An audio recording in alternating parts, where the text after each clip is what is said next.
নিয়ে এর আগের বারও একবার ক্র্যাক দেখা দিয়েছিল, তখনও প্রশাসনকে জানানো হয়েছিল। ওনারা একটা হাইট বার এখন লাগিয়েছেন, তখন তো লাগাননি। ব্রিজের যে চারপাশটা মমতা বন্দ্যোপাধ্যায় ক্ষমতা আসার পর থেকেই প্রত্যেকটা ব্রিজকে কী করেছেন, সাইডটা বাড়িয়ে দিয়ে তার ওয়েট বাড়িয়ে দিয়েছে, দিয়ে নীল সাদা রং করে দিয়ে একটা নতুনত্ব ভাব এনেছে। কিন্তু প্রত্যেকটা ব্রিজেরই এরকম, শুধু মুর্শিদাবাদের ঘটনা নয়, সব জায়গায় একই রকমভাবে যেভাবে ওয়েটটা বাড়িয়ে দেওয়া হয়েছে, এটা বিপদের একটা আশঙ্কা, ওই দিক থেকে ধসে পড়বেই, এটা নিশ্চিত আছে।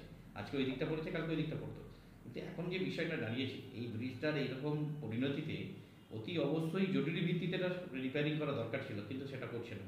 আজকে 1 মাস হয়ে গেল, আপনারা একটুখানি নজর দিয়ে দেখুন, ওখানে একটা ভাইব্রেশন মেশিন বসানো আছে, আর একটা জেসিবির সামনে হাইট বার দেওয়া আছে, আর বাকি রেলিং দিয়ে ঘেরা আছে। 1 মাসে কী কাজ হয়েছে সেই নিরিখে বিচার করতে গেলে কিছুই কাজ হয়নি। তাহলে কবে এটা আর ঠিক হবে? নিত্য যাত্রীরা দুর্ভোগের শিকার হচ্ছে। আজকে মেদিনীপুর এবং বাঁকুড়া দুটো জেলার মধ্যে, বিশেষ করে বাঁকুড়া মেদিনীপুর দুটো জেলার যে কমিউনিকেশন আরামবাগ কেন্দ্রিক, সেটা সম্পূর্ণভাবে ব্যর্থ হচ্ছে। কাটা সার্ভিসে মানুষকে যেতে হচ্ছে, খরচা বাড়ছে, হ্যাঁ, এদিকে একবার নামাতে হচ্ছে, ওদিকে আবার নিয়ে যেতে হচ্ছে। হেভিওয়েট গাড়িগুলো যেতে চাইছে না, দূরপাল্লা দূর থেকে যারা আসছে তারা বুঝতেই পারছে না ব্রিজটা আদৌ হয়েছে কিনা, তাদেরকে ঘুরপথে 80 কিলোমিটার ঘুরে যেতে হচ্ছে। তো নানান অসুবিধার মধ্যে মানুষ, সাধারণ মানুষ দুর্ভোগের শিকার হচ্ছে। প্রশাসনকে আমরা দাবি জানিয়েছি যে অতি সত্বরের ব্যবস্থা করতে হবে, আর নাহলে বিকল্প চিন্তাভাবনা আপনারা করুন, সরকার আছেন, আপনারা করুন। যদি না পারেন সারেন্ডার করে দিন। আমরা মোদিজির কাছে আমরা বলেছি, আমরা পাঠিয়েছি যে আমরা যদি ক্ষমতায় আসি তো আগেই এটা আমাদের এজেন্ডার মধ্যে থাকবে। তারপরেও আমরা চিন্তাভাবনা করেছি যে যত দিন যাচ্ছে লোকসংখ্যা বাড়ছে, এইভাবে সংকীর্ণ ব্রিজের মধ্য দিয়ে এত গাড়ি ঘোড়া যাতায়াত সম্ভব নয়, বিকল্প ভাবনা চিন্তা আমাদেরকে করতে হবে। এবং এই ব্রিজের নিচটা যা অবস্থা, একদম মানে যত আরামবাগের নোংরা ওখানে গিয়ে পড়ছে, ব্রিজটা তো এমনি ভগ্নদশায় অবস্থায় রয়েছে, তারপরে তো ওই নোংরা তো আরো তো ব্রিজটাকে ক্ষতি করছে। এটা নিয়েও আমাদেরকে যত ওয়েস্টেজগুলো ওখানে ফেলা হচ্ছে, এর আগেও আমরা এটার খবর করেছিলাম। আর ওখানে কি হচ্ছে, ওয়েস্টেজ ফেলার কারণে বড় বড় কিছু কিছু ইঁদুর আসছে, শেয়াল আসছে, তারা ওই ব্রিজের নিচে বসবাস করছে, ফাঁপড় করে দিচ্ছে, ব্রিজকে আরও দুর্বল করে দিচ্ছে।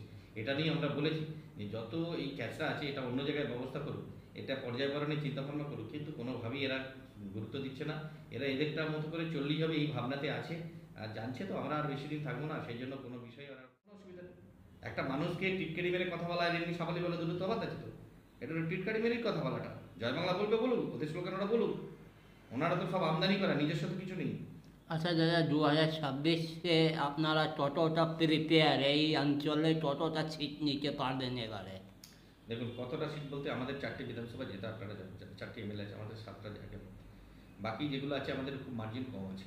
চন্দ্রকোনা মার্জিন কম আছে, তারকেশ্বরে মার্জিন কম আছে।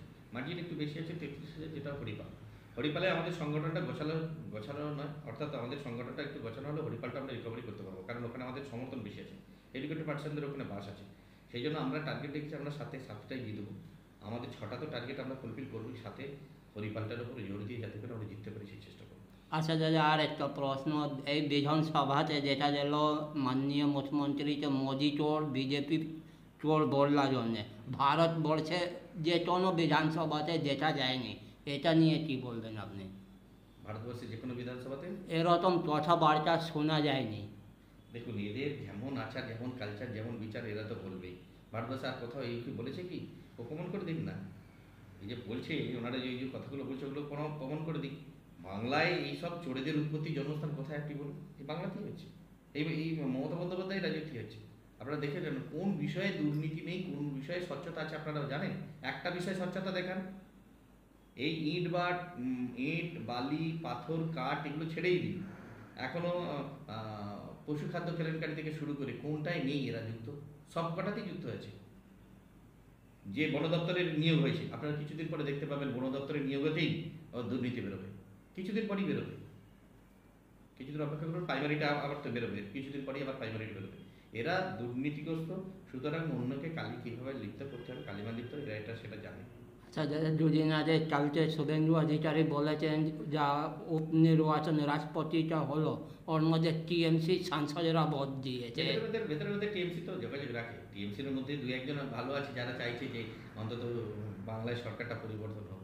তা না হলে আমাদের পার্টিকে, এনডিএ পার্টিকে কেন সমর্থন করবো? টিএমসির মধ্যে 1-2 আছে, তো আরও কিছু আছে বেরিয়ে আসবে, চাইছে যাতে বেরিয়ে এসে আমাদের সাথে থাকে।